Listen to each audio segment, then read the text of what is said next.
그럼 많은 분들이 가장 궁금해하시는 게 사실 그래서 내가 뭘 사야 돼 이게 궁금하시잖아요. 박세익 전무님께서는 어떤 섹터를 주목하고 계십니까?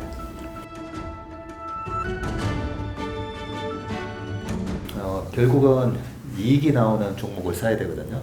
최근에 보면 이제 바이오 기업들이 큰 폭으로 빠졌다가 네. 최근에 이제 반등을 모색하고 있기는 하지만 그게 다 이익이 안 나와서 그런 거거든요. 그래서 우리가 올해는 이제 실적 장세다. 네. 이런 얘기를 많이 하기 때문에 EPS 성장률이 뭐 30% 이상 네. 그렇게 계속 성장하는 기업을 우리가 고성장주라고 할 수 있는데 그런 기업들은 최근에 뭐 우리 카카오 같은 기업들이 강하게 계속 신고가를 낼 수 있는 이유가 이익 성장이 따라오기 때문이거든요. 그래서 고성장주는 그런 측면에서 계속 비싸더라도 계속 관심을 가지고 봐야 되고요. 미국의 이제 지금 기업들을 보면 최근에 가장 많이 올라오는 기업들이 다 경기 민감주들이거든요. 네. 작년에는 우리가 야외 나가서 활동을 못 하다 보니까 계속 언택을 유지를 일부러 했었잖아요. 근데 이제는 앞으로 사람들이 떨어지는 게 아니라 이제 컨택을 많이 이제 하는 그런 과거에 이제 대공황이 있었던 1930년대 뭐 그때도 그랬고 스페인 독감이 있었던 1918년 19년에도 그랬고 네. 그런 식으로 어떤 큰 충격 때문에 수요가 위축돼 있다가 그런 부분들이 해소됐을 때 보복 소비가 이루어지면서 야외 활동들이 본격화될 거기 때문에 여행, 호텔, 카지노 뭐 등등 크루즈 뭐 등등 이런 기업들이 다 컨택 기업이라고 생각합니다. 우리 김태용 대표님께서는 네. 장을 좋게 보셨잖아요. 그러면 또 주목할 주식들도 더 많을 것 같습니다. 어떤 주식들을 주목하고 계신가요? 네. 박세익 전무님 상당 부분 말씀하신 부분에 저희 동의를 하고요. 기업의 이익이 증가하는 쪽을 핵심 포인트로 짚으셨잖아요. 네. 그게 제일 중요한 것 같아요. 그런데 계산해 보시면은 막 50%씩 올라가는 주식들이 생각보다 대형주에도 되게 많습니다. 뭐 반도체 주식도 그렇고요, 자동차 주식도 그렇고요, 그렇습니다. 그래서 그게 이제 특징이 뭐냐면 다 경기 관련한 산업들이에요. 그리고 턴어라운드 하는 그런 쪽에 속한 업종들이고요. 그래서 그쪽의 이익들 아마 찾아보시면은 놀라실 수도 있어요. 정유 섹터는 좀 안 좋았었어요. 근데 정유도 이제는 턴어라운드 관점에서 봐야 된다라고 보는 이유는 자동차 여행도 많이 하지만 더 중요한 거는 그 ZU라고 하는 그러니까 항공기들이 돌아다니기 시작했는데 네. 미국은 이제 다 돌아다니잖아요. 그리고 마지막으로 하나만 더 말씀드리면은 네. 저희가 꼭 들고 가자라고 말씀드렸던 거는 인터넷이에요. 네. 그래서 이제 카카오라든지 네이버밖에 없으니까 종목명이 나와버렸네. 그런데 자고 일어나면은 새로운 서비스가 몇 조짜리 서비스들이 상장 대기 중 이렇게 나오거든요. 이렇게 이런 애들이 보면은 혁신적인 파괴자들이 있어요. 그런 산업은 결국은 플랫폼 하에서 많이 나올 수밖에 없어서 그런 쪽들도 유망하다고 생각합니다. 김한진 연구위원님께서는 인플레에 유리한 종목들을 보라는 말씀을 주셨어요. 네, 구체적으로 말씀 주시겠습니까? 저도 뭐 실적 서프라이즈가 올해 키워드라고 생각하고요. 네. 그러니까 단순히 좋은 게 아니라 조금 놀랄 만큼 좋은 주식을 찾아야 된다. 네, 그게 반드시 성장주 영역에만 있는 게 아니라 김태용 대표님 말씀하셨듯이 정유라든지 네. 턴어라운드 쪽에도 많이 포진해 있을 거라고 생각이 되고요. 제 생각에는 어쨌든 좀 물가와 금리와의 싸움이다라고 생각되고요. 네. 앞서도 말씀드렸듯이 기대 성장 값이 높은 자산이 결국 이러한 뭐 물가 뭐 오르면 뭐 그게 무슨 대수냐. 충분히 그걸 이길 수 있는 어닝 서프라이즈한 주식들이 조금 될 것 같은데 올해만 놓고 보면 가격을 전가시킬 수 있는 시장 지배적인 뭐 글로벌 기업이라든지 네. 반도체가 해당될지는 저도 자신이 없습니다만 일단 후보 대상은 될 것 같고요. 지금 말씀해주신 이제 섹터 중에서 더 좋은 주식을 고르는 방법이 있을까요? 보통은 이제 가치주 투자하시는 분들이 싸게 샀다가 네. 플러스 30%뭐 팔잖아요. 네. 그러고 나서 6개월, 1년 내내 올라가는 그 뭐 카카오를 예를 들면 네, 그런 경우. 10만 원에 샀다가 네. 15만 원에 팔았더니 50만 원이 넘어가요. 네. 저희 아침 회의에 중국, 미국, 한국에 52주 신고가가 나는 기업들은 네. 매일매일 아침에 저희는 업데이트해서 보거든요. 네. 모든 그런 대박 주식은 다 52주 신고가가 나면서 시작하는 거예요. 네. 52주 신고가 시작이네요. 네. 네. 그래서 52주 신고가가 나는 그런 기업들을 보면서 어떤 이익 모멘텀이 있지?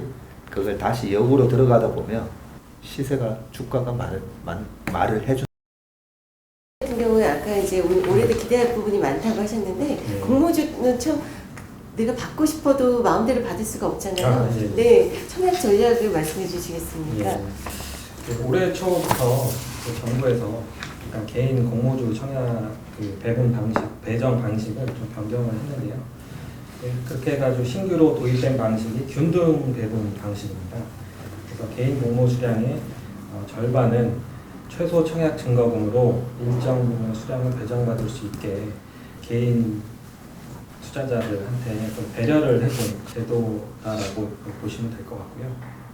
그래서 예를 들어가지고 그 균등 배정을 통해 배정되는 그 예상 수량을 한번 추정을 좀 해보자면요. 공모주 청약할 때 개인 참여 계좌 수가 한 20만 개 정도 되거든요. 근데 개인 배정 수량의 절반이 균등 배정을 통해서 그 배분되니까 그래서 그거를 잘 감안하셔가지고 근데 요 제도에서 약간 좀 그 5월 달서부터 좀 바뀌는 부분이 있는데요. 네. 지금까지는 그 복수 증권사를 통해서 그 중복 청약이 가능했는데 그 법 개정으로 5월 중순 이후로는 단일 증권사를 통해서만 청약이 가능해서 개인 공모 배정 수량이 큰 증권사를 택해서 최소 수량 이상을 청약하면 좀 유리한 수량을 좀 확보할 수 있다. 이렇게 생각을 하시면 될 것 같습니다. 중소형 공모주하고 아까 말씀하신 대여 공모주하고는 어떤 기대 수익이나 이런 면이 차이가 있는 건가요? 어떤? 예, 요새는 사실 그 대여급들도 거의 소위 말하는 따상 커다란 그 수익률을 기록하고 있기 때문에 꼭 그 사이즈가 크다고 해서 기대 수익률이 낮다 이렇게 좀 보기는 어렵고요. 사실 공모주는 가장 중요한 게 그 상장을 했을 때 그 유통 가능한 그 수급을 잘 분석하셔가지고 수급적인 베이스로 접근하시는 게 공모주의 성공적인 투자 전략을 위해서 좋을 거라고 생각합니다. 일단 카카오뱅크는 상당히 좀 주목할 만한 공모 대여로 지금 시장에서 평가되고 있는데요. 수급적인 측면에서는 상당히 좀 매력적인 그런 투자 딜로서 시장에서 평가될 것 같고요. 그래서 실적은 향후에도 잘 나올 것으로 예상되고요. 그리고 또 무엇보다도 인터넷 뱅크, 우리나라의 국내 대한민국에서 최초 상장이라는 데 의미가 있거든요. 그래서 이런저런 전례가 없기 때문에 상당히 프리미엄을 받으면서 스포트라이트를 받고 상장을 성공적으로 이끌 수 있지 않을까. 이게 7월 상장 예정인데요. 관심 있게 지켜보시는 것도 좋을 것 같습니다. 주식을 이제 시장 흐름을 매번 분석하지 않고 이제 신뢰하고 쭉 이렇게 묻어둘 만한 주식으로 추천해 주실 만한 종목이 있으신지요? 제가 이제 저번 한 달 전에 저희 아들이 둘이 있는데 주식을 한 몇백만 원 정도만 이렇게 사줬어요. 관심도 갖고 공부도 하고 그 다음에 어차피 애들은 안 팔 거니까 장기 투자 가능한 걸로. 그래서 한 5종목을 제가 후보를 줬고 그 중에서 이제 한 종목씩을 고르게 했습니다. 그런데 결론적으로는 이제 구글을 한 사람은 골랐고 한 사람은 테슬라를 골랐습니다. 코로나 올지 아무도 몰랐듯이 또 경기 침체 오는 걸 몰랐듯이 그랬을 때도 내성이 강하고 그때도 절대로 흔들리지 않는 기업에서 고르는 게 답이거든요. 네. 강력한 브랜드가 있거나 또는 플랫폼처럼 우리가 매번 거길 갈 수밖에 없는 예를 들면 이제 카카오나 네이버가 이제 그런 성격들을 갖고 있는데 구글도 마찬가지죠. 그래서 하나 더 추가를 해서 말씀을 드리면은 기술이 있는 쪽들도 굉장히 중요한 것 같아요. 예를 들어서 아마존이 10년 전에 아마존과 지금과 많이 달랐던 이유는 클라우드라는 4차 산업혁명이 생기면서 클라우드라는 서비스가 꼭 필요했고 거기에 적극적인 투자를 통해서 그런 인프라를 만든 거죠. 그런 인프라를 만든 것처럼 4차 산업으로 넘어가려고 그러면은 꼭 필요한 기반 기술이나 서비스가 필요합니다. 그리고 또 하나는 그러면은 그 서버형 핵심 칩, AI 칩을 만드는 회사들이 있을 수 있고요. 그리고 삼성전자도 포함됩니다만 대만의 파운드리 회사인 TSMC나 이런 회사들처럼 그런 것들을 잘 스스로 공부를 해가지고 장기 투자할 수 있는 그런 섹터라고 생각합니다. 제가 장기 투자를 한다면 말씀드리고 싶은 거는 우리가 위대한 기업에 투자하라 이런 얘기 많이 하잖아요. 네, 위대한 기업이요. 방금 이제 우리 김태웅 대표께서 아마존 얘기를 했었잖아요. 네. 아마존이 한 1600배 정도 수익이 났거든요. 정확하게 20년 동안에. 2001년도에는 아마존이 수익이 나지 않았기 때문에 네. 예, 아마존은 생존하기 힘든 회사다. 아. 예, 망할 거다. 예, 그런 얘기들이 많았었고 테슬라도 2년 전만 하더라도 뭐 망할 거다라는 얘기가 많이 있었던 것처럼 예, 그렇게 망할지도 모르는 기업인데 위대한 기업이 되다 보니까 1600배가 난 거거든요. 네. 예, 네이버 같은 경우에도 지금 300배 이상이 났어요. 그 네이버도 당시에는 중소기업이었어요. 예. 그래서 우리가 장기 투자를 하려면 지금 위대한 기업과 앞으로 위대해질 기업을 반반씩 한번 투자해 보라고 아. 권해드리고 싶고요.